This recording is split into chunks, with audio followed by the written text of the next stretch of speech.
perfect, but Yeah, so I don't hate that idea, but it kind of leads us into the bigger discussion. Again, TC, thanks for opening that up because that's kind of where we were going. Anyways, um, I think we all understand that the biggest need for the Sacramento Kings is the point guard position now, and another forward. going on year 5 for the forward position, need another one.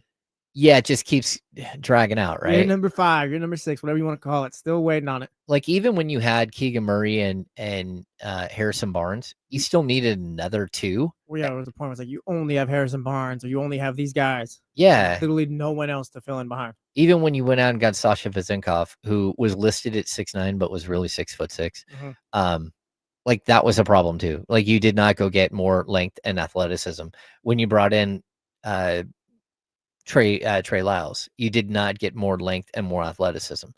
And the problem the Kings have now is like if you're going to move away from Trey Lyles, you've got to find another 3-point shooting power forward. Yep. And they don't have anybody. Like if you move away from Trey Lyles, Isaac Jones is your biggest like forward, and he's got no experience in the NBA. Yeah, so the wing position might be a need, James.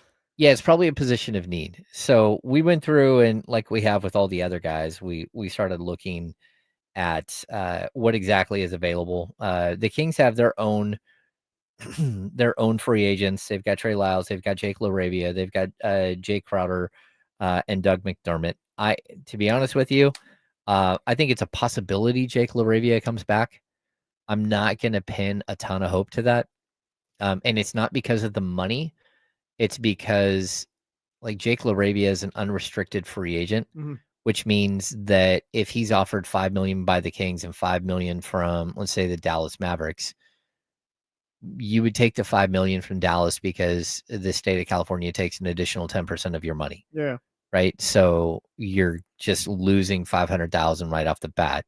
And that's tough because Jake LaRavia was part of the one where it's like, oh, he's someone you'd like to see back next year. Oh no, I would love to see Jake LaRavia back. Yeah, he's one of the guys we kind of talked about where he's just each guy in their own role, just kind of doing what they do, and that's it. Like he's perfect for that. But it's like you said, I don't know if they're gonna be able to bring him back. I kind of let go of that once everyone was bringing up the money during the season when they got him. Yeah, I'm not super concerned about the money. Again, I just think that like I don't think he's getting more than $5 million a year. But like you said, like the whole if he gets a deal from the Dallas Mavericks or something like that, like it's gonna come and like the difference between what the Kings can offer and like a rookie, like a league minimum deal for a 4th-year player, you're looking at like maybe half as much for a league minimum deal.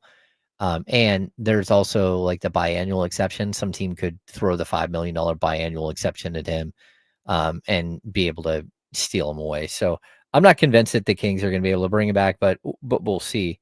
And then we have like the big guys that are going to be available maybe this summer. I saw it this morning. I know some other people in the chat saw it too, that Shams Charania is predicting this to be probably one of the wildest off seasons that we've seen. And I don't disagree. I think that there is going to be some like major movement, and we've seen major movement over the last year. But I think that there's going to be like some other shifting, especially with guys like Kevin Durant and Giannis Antetokounmpo. If you're the Kings, are you diving in on any of those? 1,000%. They might hang up and laugh in my face, but I gotta try. You gotta try, right? Yeah, my fiance, we're getting married in October. I asked her out to be my girlfriend first time. She said no. Okay, we're getting married. You still gotta try, fellas. You gotta try. All right, you have to try, even if they laugh in your face. That's amazing. Yeah, no, like yeah, you call. Like you're not getting Giannis. I don't know what a KD deal looks like, but yeah, you definitely call.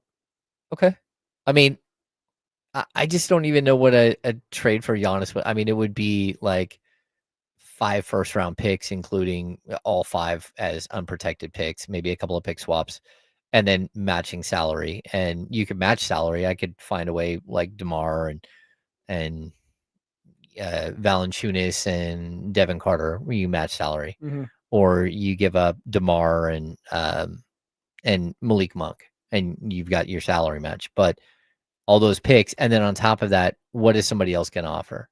And if the Kings, like, if you're going to throw in Keegan Murray, again, now you're talking about a relatively short-term rental with Giannis Antetokounmpo, who may not even want to come to Sacramento at all and may just say, "Hey, do not trade me there." And I would assume that that's probably what he would say. Yeah, like if I'm the Bucks, I'm kind of checking on what the Knicks got going on. Maybe they get bounced and like, hey, maybe we could use a Karl-Anthony Towns here for Giannis. Where maybe you're not looking to just fully rebuild. Because you could probably get some solid players for Giannis. Well, not probably. You could. It's just a matter of what direction you want to head. Yeah. No, I'm with you. Like, it's just like, could you figure out a way to be great with Giannis? Yeah. And he's under contract for 3 more years. But it's like 57.6. Oh, it'd take more than what I already said. 62 and then 66 million over the next 3 years. That's a lot. And the last 27, 28 is a player option. And I just don't know what that would look like. Like, we could say it's not happening. no, it's not Yeah, happening. you just like I say, you just make the call. But yeah, KD, I don't. Like I said, you make these calls, but KD, unless you trade him, that's a bonus there or something like that. I just don't see how that would work for the Suns and the Kings. Well, and I would say this too about KD. This is like when Jimmy Butler leaves a city, he's like a he does like this superhero walk off where you drop a grenade and walk away and the whole building blows up. Yeah, that's what he likes to do. When Jimmy Butler does it, it's his building though. Yeah, I feel like when Kevin Durant does it, it's like he's chipped away the foundation all around and the building is teetering.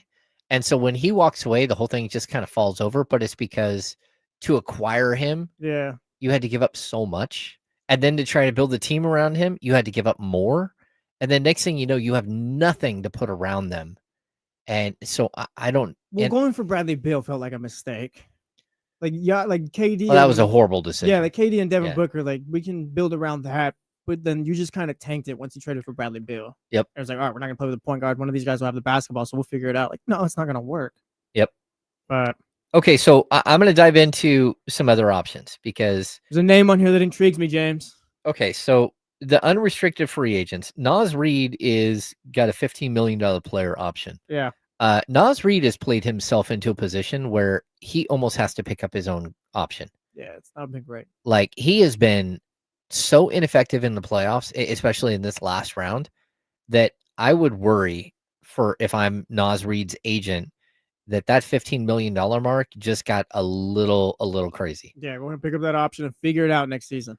Now, they could pick up the option, then he can sign an extension. But again, the Minnesota Timberwolves are so far over the luxury tax and the aprons that he might be a player they look to move, right? So I would say that might actually be a good thing for the Kings if Naz Reid becomes, if he opts in, because I don't think the Kings were going to have enough salary to go out and sign a Naz Reid. But if Naz Reid opts in and is available for $15 million trade, like again, the Kings could use the Kevin Huerter trade exception and pick up Naz Reid, throw in a first round pick, and then extend Naz Reid once he gets here. And I like Naz Reid as a player. I actually think he would look great next to Sabonis and Keegan Murray in the starting lineup. I would use him as a starter. His ability to shoot the three, space the floor, play defense, rebound, all that stuff. I'm kind of a fan there. Yeah, his postseason play doesn't scare me away or anything like that. He's just having a rough one, but I still believe in who he is as a player and all that. So yeah, they definitely work here. And in order to be bad in the playoffs, just you have to actually make the playoffs. Exactly. And the Kings would love to maybe see that here. Yeah. We would like to see that. Outside of that, we've got Marvin Bagley. Any takers? Yeah, that's the name. I was kind of yeah, no. Chris Boucher. These are all unrestricted. Yeah. I'm gonna jump ahead. The one I kind of got my eye on is Yabusele. Oh, okay. I like Yabu. I do too.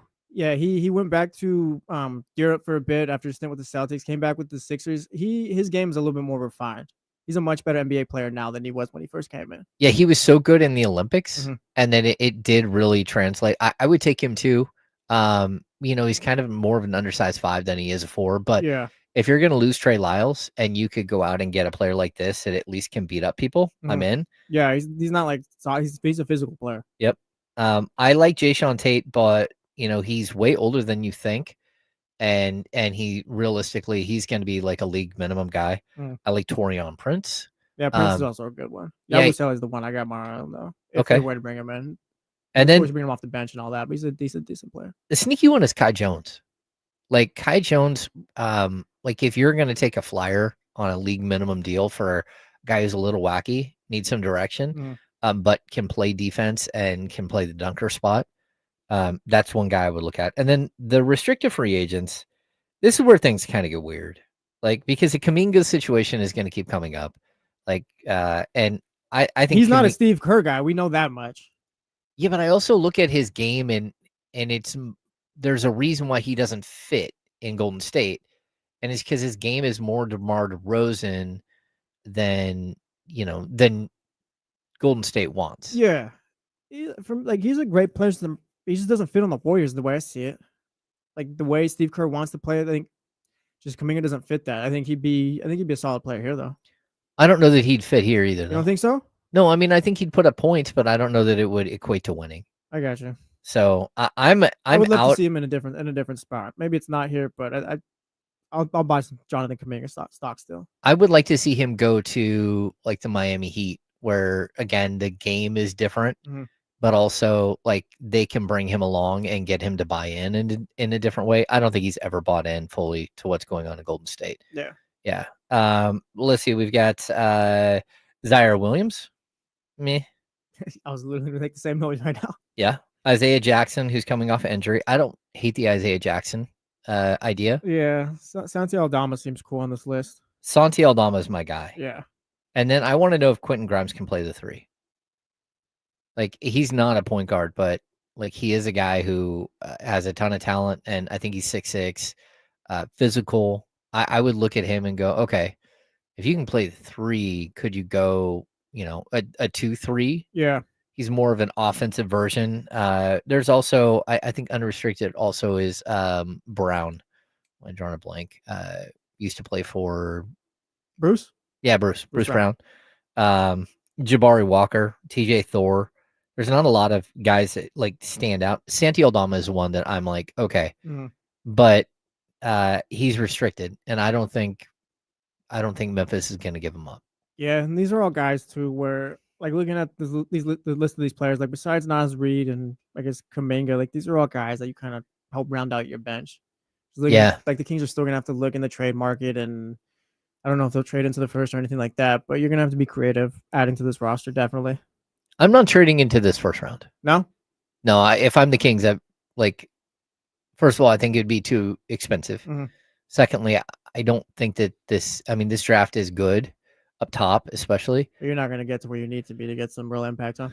Not unless you're taking a step backwards, and I just don't see this team taking steps backwards yet. Yeah, that's how it kind of has been said, it feels. Yeah.